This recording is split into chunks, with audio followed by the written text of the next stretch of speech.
Hey everybody, I'm Sasha White. And I'm MK Fain. And this is Identity Crisis. So we thought that we might try a new segment and see if you guys like it, where we are going to do In Case You Missed It, where we're going to run down some of this week's top stories on gender critical issues in 60 seconds or less. So we're going to take turns trying this out. Okay, so Sasha, you're going to get us started with your first story of the week in 60 seconds or less. Go. Here we go. Okay, so much has been made lately about trans sports bills, right? So we've been hearing about these bills. Over half of the states right now in America have current or past bills that are meant to save women's sports, and which is how we would put it. But people who oppose these bills call them sports that ban trans athletes from being on a team.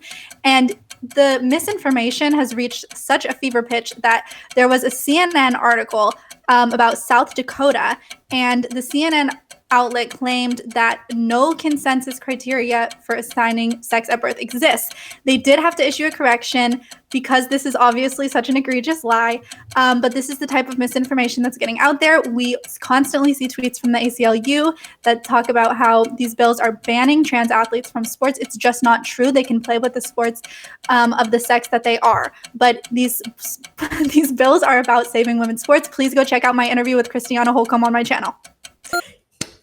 Nice! Oh, I killed it. Good job. Thank you. All right. Here we go with MK Fain's first ICYMI. It's a lot of letters.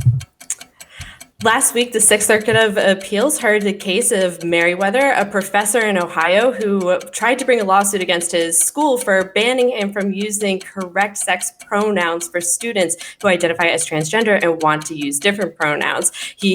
The first court said that he dismissed his case, saying that they couldn't, that he didn't have grounds, and then the appeals court overruled it in a major win for free speech and for anyone who wants to be able to speak out against gender critical issues. The judge wrote essentially a polemic in his opinion, basically arguing in favor of free speech and academic freedom. And he said, if professors lacked free speech protections when teaching, a university would wield alarming power to compel ideological conformity. A university president could require pacifists to declare that war is just, a civil rights icon to condemn the freedom riders, a believer to deny the existence of a god. So we fully support this opinion and look forward to seeing what happens with Meriwether. Okay, Sasha, are you ready? I am ready. Go. And here we go. A USA Today intern co-authored an article that was about how crowdfunding sites online should not platform people who are raising funds to help for their legal defense for being at the Capitol riots on January 6th. This intern was criticized by Glenn Greenwald on Twitter, who said that, everyone has a right to a process and a due process and a defense in our system, which is absolutely correct. We have a little thing called habeas corpus. The internet freaked out and said that Greenwald was going after this intern, but that's because there is an unfortunate lack of understanding around the importance of due process. We also saw Chelsea Handler tweet out something about how there shouldn't be a trial if the crime was caught on video. We've talked about this many times in our podcast before, MK Fan and I. If you don't understand why we need due process, think about if you were accused of a crime and would you want to have a trial or would you want to just be thrown in the dungeon by the king? Chelsea Handler, the question is to you. The ball is in your court. Okay, Dawn. Yeah. That was so good. Nicely done. Thank you. What's next? Get that widget next back. Is me. Okay. Whenever you're ready. Okay. I'm ready. Action.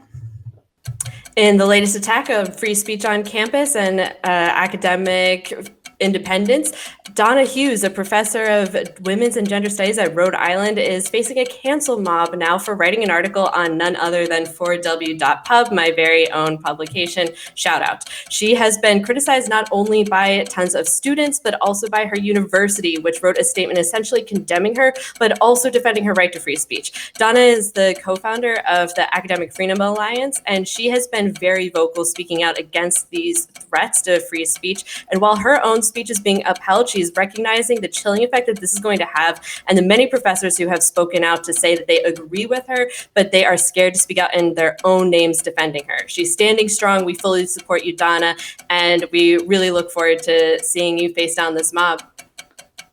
Ooh, time Boom, to you did it spare. even less. Time to spare. What should we say in all this extra time? Yeah. Such a luxury. Donate to Cool. 4W. No. Yeah. So today we're going to be talking about a bill that has been passed in Arkansas but not signed into law, right, MK? As of the time of filming, yes. Which is April 2nd. So the Arkansas bill is called An Act to Create the Arkansas Save Adolescents From Experimentation Act. The acronym is SAFE. And there is a lot of misinformation being spread around this, which we're going to get into in a minute. But first, MK, can you give us a little overview? What do we need to know about this bill? So the bill essentially makes it illegal to perform gender transition medicine on minors in the state of Arkansas, anyone under the age of 18. It lays out in quite a lot of detail what they consider to be this sort of medicine. And in general, it includes things like puberty blockers, it includes cross-sex hormones, and cosmetic surgeries to make the other person appear to resemble the opposite sex. And it lays out some enforcement guidelines as well. So for one, it makes it so that state license boards are able to take disciplinary action against doctors. It creates a civil cause of action and gives people who undergo these procedures as minors a quite lengthy time period to bring these lawsuits in the future if they experience harm within 20 years, it looks like, from any sort of medicine that is done to them in this category. And it Or 20 also years from when they reach age 18, right? Yes. It also prevents public funds such as Medicaid for the state being used towards gender transition for minors, and it allows private insurance to not cover gender transition for anyone of any age. Mm-hmm. And from things that I've read in the past, like in Abigail Schreier's book, Irreversible Damage, one of the reasons that these procedures and surgeries in particular have become so common is because insurance covers them. So it makes it a little bit easier to say yes when you know that it's going to be paid for. So this bill is a really big deal, right? And, you know, for people who are critical of transitioning children, this is really good news. And for people who are in favor of transitioning children, they are kind of going apoplectic, right? So Yes, do we they're want throwing to a turn? temper tantrum. Yeah, you could say that. So we wanted to share with you guys some of the best hits of news coverage on this bill. So we all know ACLU. Take a wild guess. What do you think the ACLU tweeted? They tweeted, "Breaking: Arkansas has become the first state to ban healthcare for trans youth." Is this anything other than a blatant lie? No, that's nuts. That's not at all what happened. And not Mhm. only is it a lie, it's a dangerous lie because you are telling your millions and millions of followers that the ACLU has and everyone who is, getting their news from the various sources that they influence that youth who identify as trans cannot get health care now. And I don't Yeah. know how that is considered responsible for people who claim to care about trans people. Essentially, what they just did is tell a bunch of youth who probably actually have some serious medical issues that need to be treated that they cannot go to the doctor. That is really irresponsible and Mhm. actually dangerous, unlike what they claim is dangerous. Yeah, and by the way, the bill was very clear that because if you stop transitioning medically, you do need further treatment. I mean, sometimes if you've been taking hormones for long enough, you need to take your sex hormones because your endocrine system can't produce them.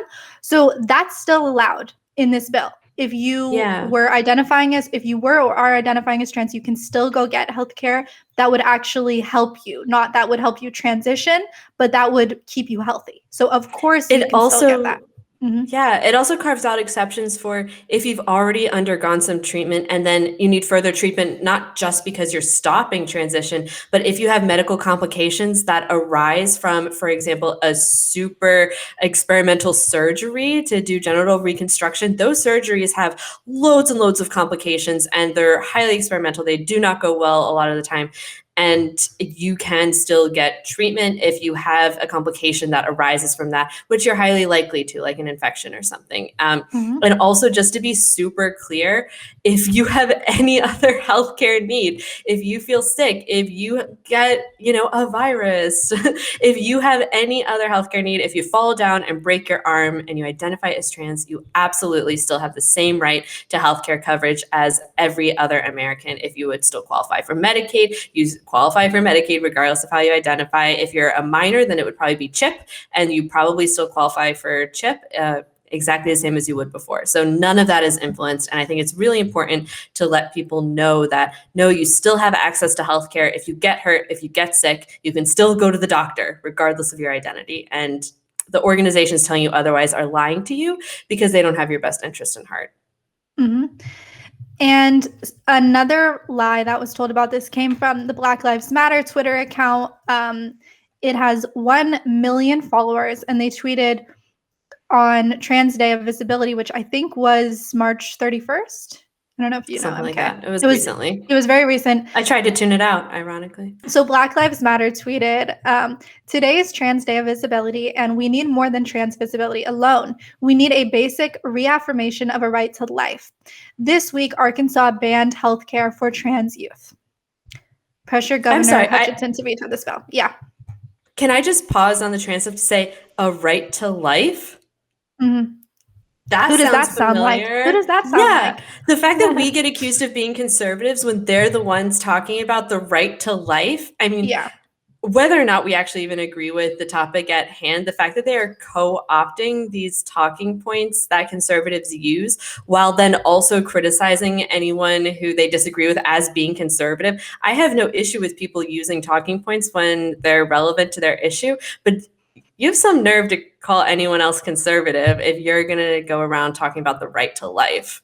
Yeah, and also nothing in this bill is denying anyone's right to life. Yeah. It's denying a doctor's ability to do harm, because a doctor shouldn't be able to do harm. Isn't that sort of like the first principle of being a doctor? That's what I hear. I wouldn't know. Yeah. And the point is that these procedures are harmful to the body. And if you want to choose to do them as an adult, I have no problem with you choosing to do that. But these are for underage people. That's what we're talking about specifically here. Yeah. And they're continually framing this as something related to life, something about keeping kids alive. Yes. It's a really disingenuous framing, and it's what we constantly see where there are adults essentially making suicide threats on behalf of children who there's very little evidence, I mean, basically none, that undergoing any of these procedures actually helps with suicidal ideation or behavior among this group, this cohort. And so what they're really doing is essentially saying, hey, kids, if you don't get this, you probably want to kill yourself, right? And that is super dangerous. If we're going to talk about what actually contributes to suicide, we know that suicide does have an aspect of social contagion to it, especially among youth. And every responsible reporting guideline on reporting on suicide basically says don't do everything that we're seeing happening here. Yeah, and we're about to see it get even worse because we wanted to show you guys an article. But first, just briefly from another article from Vox.com by Caitlin Burns, who we have talked about in our video on the Atlantic article by Caitlin Tiffany. It was called The Secret Internet of TERFs, and MK Fain was the star of that article. And so anyway, we talked about Caitlin Burns a little bit back then, but Caitlin Burns wrote for Vox. This is the headline: The GOP's attack on trans kids' healthcare explained. And then the subtitle is Arkansas just became to the first state. So typo. Arkansas just became the first state to pass a bill that would cut off trans kids from medical care. More are set to follow. So once again, the misinformation around that it would cut them off from medical care. It's just not true. So irresponsible. And then this article, this one specific article that we want to talk about is in the New Republic. And when we talk about suicide reporting, this is absolutely egregious. It's called The Republican Disinformation Campaign Behind Arkansas's Vile Anti-Trans Law. Even before the vote was called, the bill's supporters were given a floor to cast doubt on trans people's lives. That's not happening. That's not happening. It's just not. I mean, that's just not what the bill is. Okay. Are there individuals who want to cast doubt on other people's lives? Yes. Okay, but what does that mean? I mean, what Yeah. to cast doubt on other people's lives? Does that mean that they shouldn't have a life? Is that what that? I mean, that's what that That's what implies. they're I implying. doubt that you either are alive or should be alive Mhm. or will be alive, like some form of doubting their life. Yeah. So what does that mean? And honestly, I would really challenge anyone to find me an example of. I didn't listen to the entire floor debate for this Arkansas bill. I bet that there's not a single person who said that trans people should not be alive or are Right. not alive currently. I mean, the Like, thing that's just not what they're doing. right. The thing that they do is they equate denying your gender identity's reality with denying your existence. And we see that over and over and over again. And that's how they make Trans it hate people speech. exist. Yeah. Like, okay, sure. Like, so what? That's not the question here. Of Right. course, people who identify as trans exist. If they didn't, we wouldn't be having this debate. Yeah. It's That's like it's how they've made it that if you say a trans woman is not a woman, that you are being hateful. They've made that hate speech. So this article is obviously doing a lot of that type of misrepresentation, in particular when we talk about suicide and not encouraging suicide. They're quoting someone named Dr. Michelle Hutchinson, and she's saying, I'm doing everything I can to maintain my sanity here. And this is her testifying in a hearing about this bill. So we need to correct the record because the folks that spoke before got an awful lot of time to tell you a lot of inaccuracies. So now supposedly she's going to be telling us something more accurate. And she says, I'm doing everything I can to maintain my sanity here. Just after this bill passed the House, these kids heard about it. I've had multiple kids in our emergency room because of an attempted suicide just in the last week. If this bill passes, she said, children will die. And I will call you guys every single time one does. I mean, so I guess MK, that's all, like, passes, children will die. that I don't even know where to begin with how irresponsible that is. First of all, suicide is preventable. Like, I don't know, like, whoever needs to hear that right now, suicide is preventable. It absolutely is. It is not an inevitable thing. If something happens in your life that is not going well for you, you are not predestined to suicide. And that notion is one of the most harmful things that is coming out of this debate right now. The idea that someone is destined to suicide goes against every single rule that's out there for advocates, whether it's reporters, for people speaking on mental health, for anyone who knows anything about actual mental health. You know that this idea of like telling someone that their outcome is predetermined when it relates to suicide is probably one of the most harmful things that you can do. And it would be absolutely tragic if that did happen. It really, truly would be. And I genuinely, like, I can't express enough how much I hope that does not happen. But if it does, I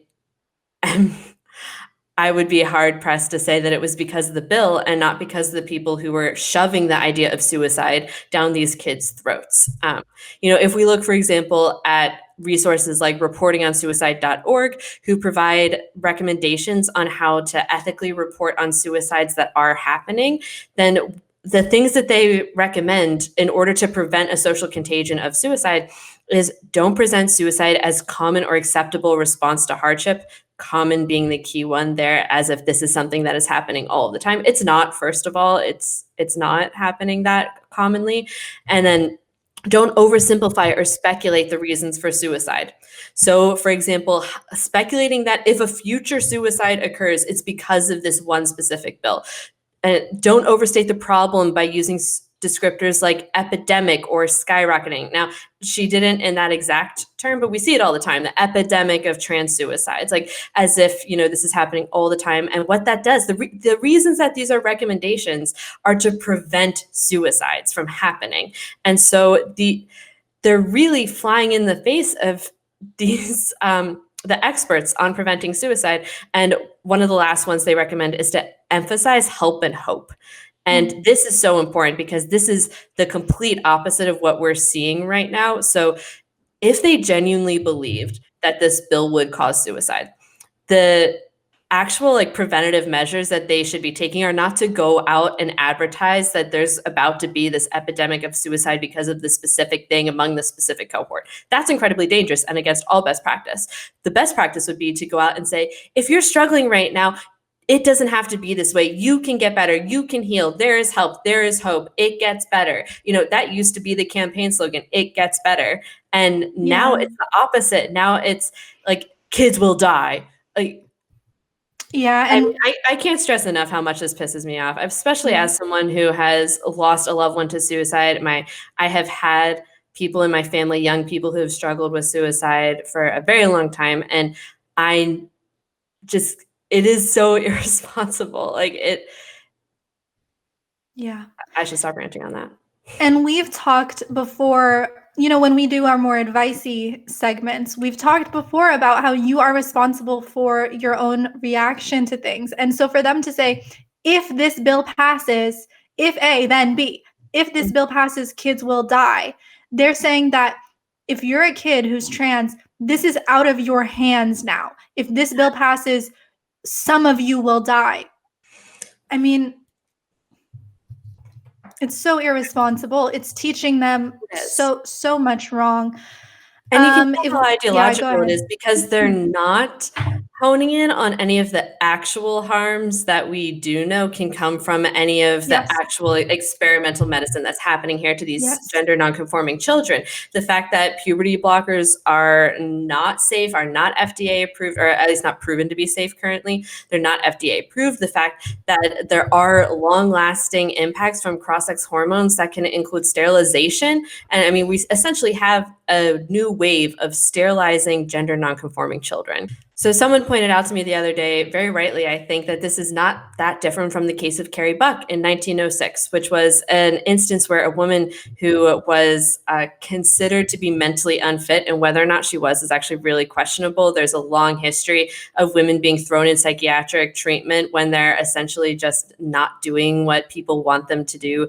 And this is a woman who was sterilized against her will because she was essentially just not fitting in with society, and society decided, I think something that the judge who ultimately ruled on her case said is that, this is kind of crude language, but that 3 generations of imbeciles is enough, referring to the fact that her mother had also been considered mentally unfit and that she had had another daughter. And really what we're seeing now is a new incarnation of this, where we have children who are gender nonconforming who are sterilized, and maybe they want the treatment, but the fact is they're minors, and we know that they can't consent really to understanding the full implications of what is happening to them. And there are courts, you know, across the world that are finding this as well. It's And that's eugenics. When the judge says 3 generations is enough, that's eugenics, trying to make the line more pure and get rid of these issues, mental and physical health issues. Yeah. And so on one hand, we have people who are, I think, kind of feigning this outrage over how bad this is going to be for children in terms of their outcomes, talking all this like suicide epidemic threats. And on the other hand, completely ignoring the actual outcomes that we know happen to children when this medicine is done to them. Medicine being a real loose term there. So let's keep going a little bit through this article. They talk about they're making a nod to the other side. Wait, let me get who's the author of this article? Melissa Gira Grant, so that we can target our critique to Melissa. So Melissa writes, the pretense that this bill was meant to help children falls away when you look at the coordinated messaging from the Family Research Council. And apparently the Family Research Council is saying gender transition is an experiment and not treatment, and that the government should not force taxpayers to fund it, and that young people are harmed by it. So these are not original talking points. In a sense, they've just adopted their anti-abortion claims to use against trans people. Perfect illustration, right, MK, of what you were just saying, the hypocrisy. Yeah. Now, she goes on to say these points can be refuted. So refute them. So let's hear you refute them. But no, instead of refuting them, she says the bigger picture they paint is just as important. So basically, that is that the FRC and their allies against trans rights know that throwing up blocks to someone's self-determination, casting doubt on their own capacity to know themselves, is a powerful way to render someone less than a person less deserving of rights. I want to stop with that one right there because we're talking about minors, we're talking about children. So I find it a little bit creepy that you're saying that throwing up blocks to minors' self-determination is rendering them less of a person and less deserving of rights. No, actually, we have blocks in place for minors. And it doesn't mean that we think of them as less than a person or less deserving of rights. It's to protect them. And like, I always remember reading this, Noam Chomsky, he said something like this: most forms of authority are illegitimate, but some are legitimate, some are inherently legitimate. Like, for example, if you exercise your authority by grabbing a child who's running out in the road, you've correctly exercised dominance over another person. And adults should have authority over children and minors, and there should be blocks in place we don't let them drink, we don't let them smoke. I mean, they obviously still do, but it's so disingenuous and wrong to say that putting up blocks to these experimental treatments is rendering them less than a person. Again, it's so slimy, it's so manipulative. And it's definitely something that would, if you're reading this as a kid who identifies as trans, this is going in your brain. This is very emotional stuff. And then she goes on to say, if that doesn't work, then cast them as predatory. So really, she's claiming that they're casting trans kids as predatory. That's not even what she's saying. She says, that there's this claim that transgenderism is motivated by profit-seeking clinics targeting thousands of children who will later look at themselves with regret. Now, how is that casting the children as predatory? It's not. It's casting the profit-seeking clinics as predatory. And you really have a problem with that? You really have a problem with people calling out that profit-seeking entities can be predatory? It's amazing how liberals are perfectly happy to critique big pharma and all of these issues with, people just making money off of a system of sickness rather than an actual system of wellness and health. And yet, the minute it comes to this issue, all critique of big pharma and like the industry around the medical system and healthcare system is just out the window, just gone. None of it. No one could possibly have ulterior motives for wanting a bunch of people to start getting lifelong drugs and surgery. No other reason. Yeah. It's insane. Never mind the fact that we actually do see doctors advertising this. This isn't just someone is coming to them seeking treatment. We see doctors on TikTok where it's mostly children, doing little dances about getting their boobs cut off, essentially. It's disgusting. Yes, we see on Instagram doctors posting these before and after pictures, which are actually honestly horrifying, or holding buckets of mammary tissue that they've cut off of young girls. They absolutely are profiteering here. They're advertising this. And I mean, we have rules in the United States that you can't advertise drugs and like XYZ conditions, and it has to come with all these disclaimers. But now you can go on TikTok and advertise that I'll cut a little girl's boobs off, and there's no disclaimer that needs to be there. It's all profit for these private clinics. Yeah, look up Dr. Gallagher on Instagram if you have a strong stomach. Yeah, honestly.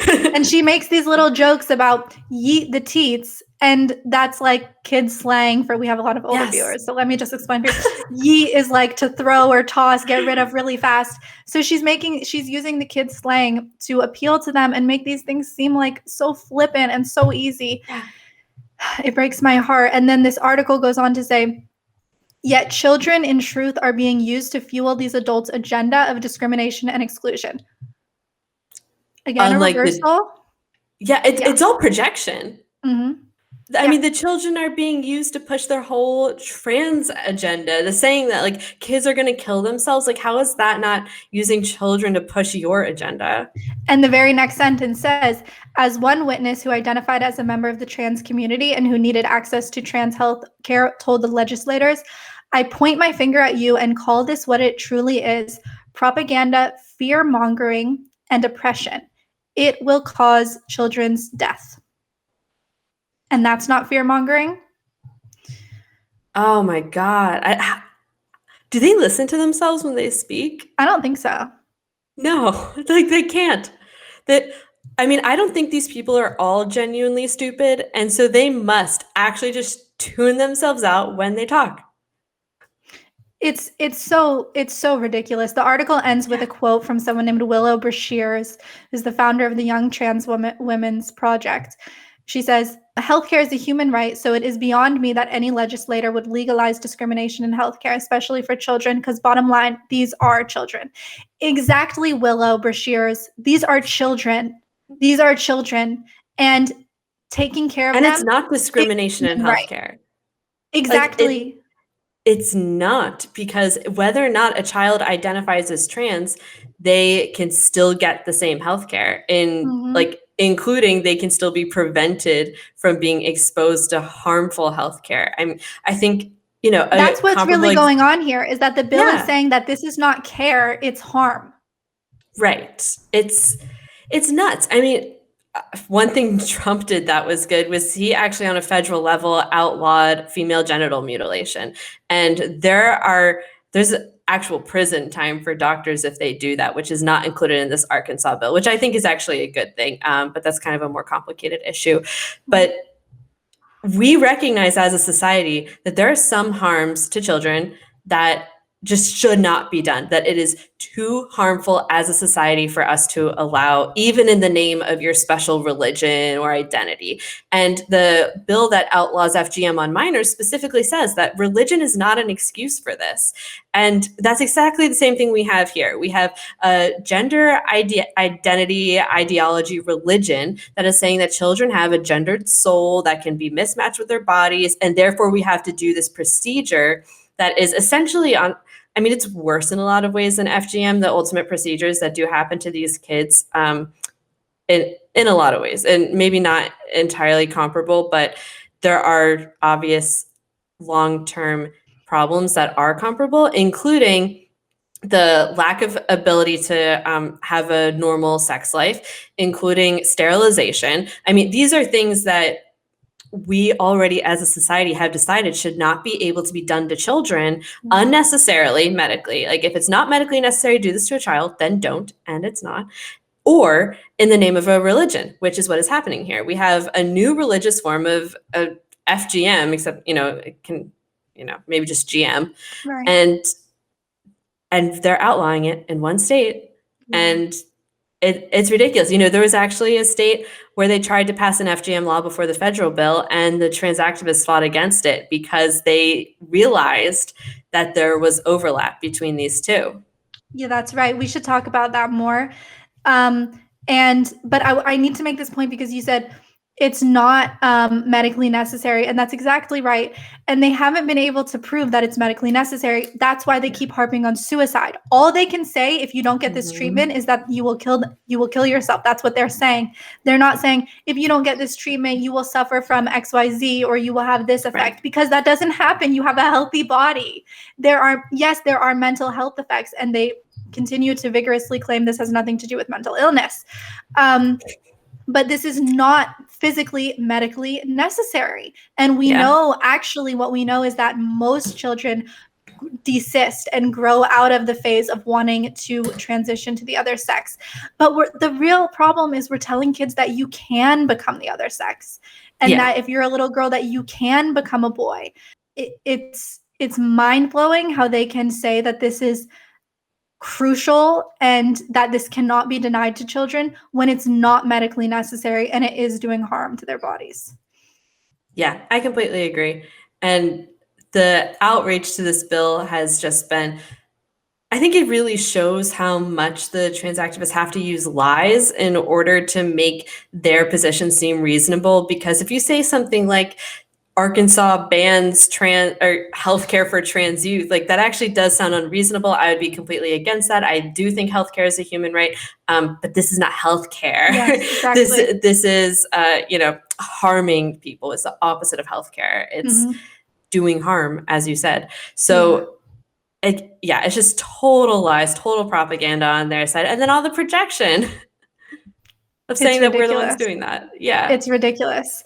They're comparing it to people who are anti-abortion or anti-choice, more accurate to say. And, it's like abortion done right doesn't do harm to the woman.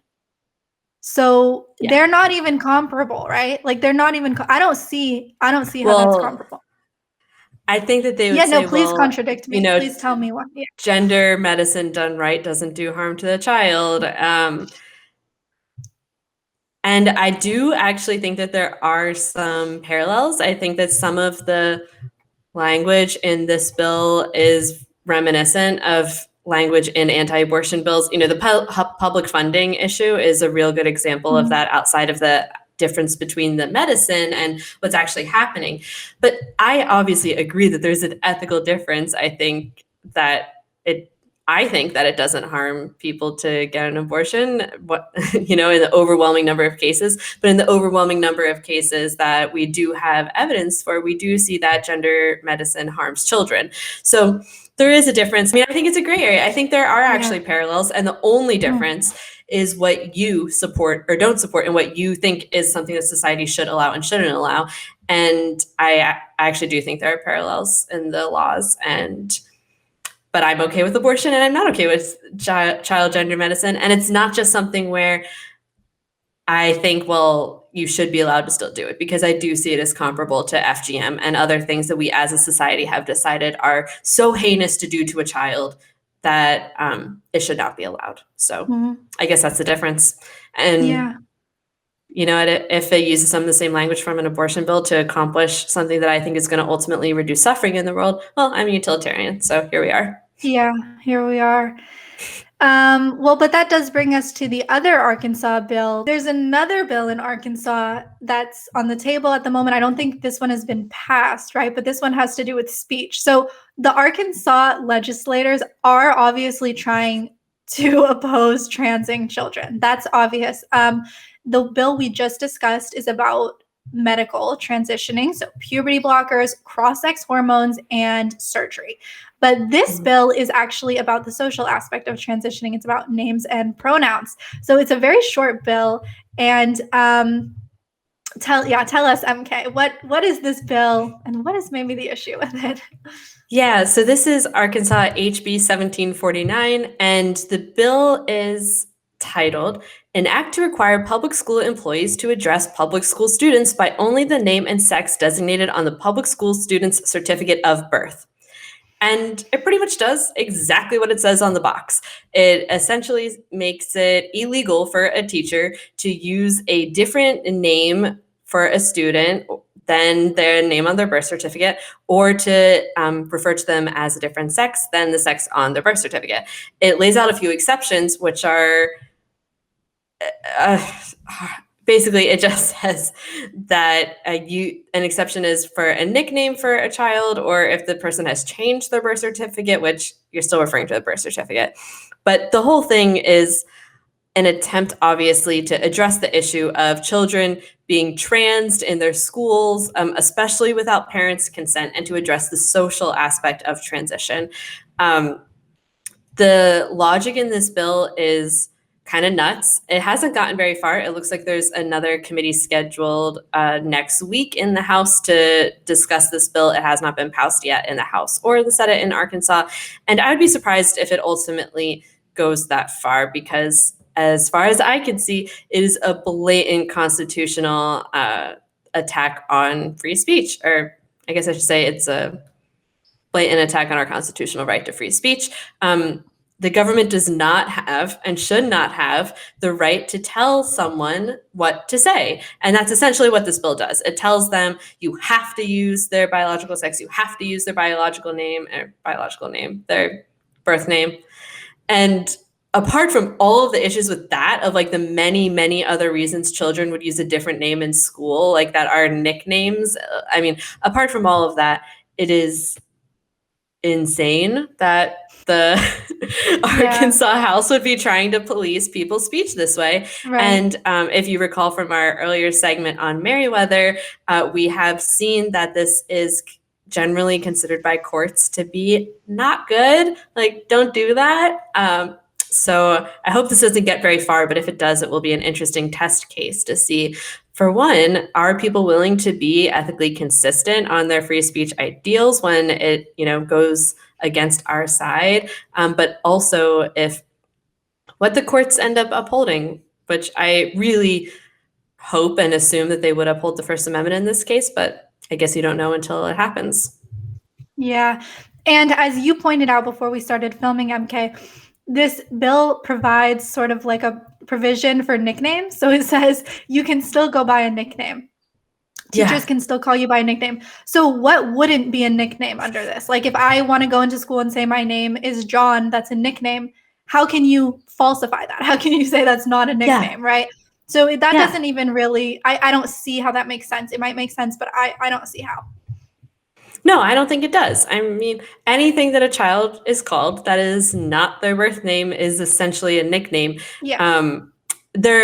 It's clear what they're trying to do is draw a line between there's a nickname, which is like some variation of your actual name. Like, okay, I'm Mary Kathleen, but I go by Mary Kate. Like, oh, that's a nickname, And in school, I always had to correct the teachers who would call me Mary. Actually, it's Mary Kate, because my parents had this weird thing with double names. And it's side note, but I get that kids want to go by different names. But then, okay, so maybe the difference is, well, it's when you adopt a completely different name that has no connection to your name, but they don't lay that out in the bill. Like you're just trying to guess what the heck they're talking about, and it makes no sense. And, I was talking about this with one of my other friends. You can read this bill because it's so short. We'll link it below so you can check for yourself. Yeah, please do read it. It's nuts. Yeah. The other one too is not that long, and it's worth reading the whole thing too. The one about healthcare. Yeah. Go ahead. I'm sorry. I mean, if you're going to form an opinion on legislation, it does make sense to read it usually. There's a few times where it's unwieldy. The Equality Act is a good example of that. It's just a million different amendments. Read the definitions and nothing else. Yeah.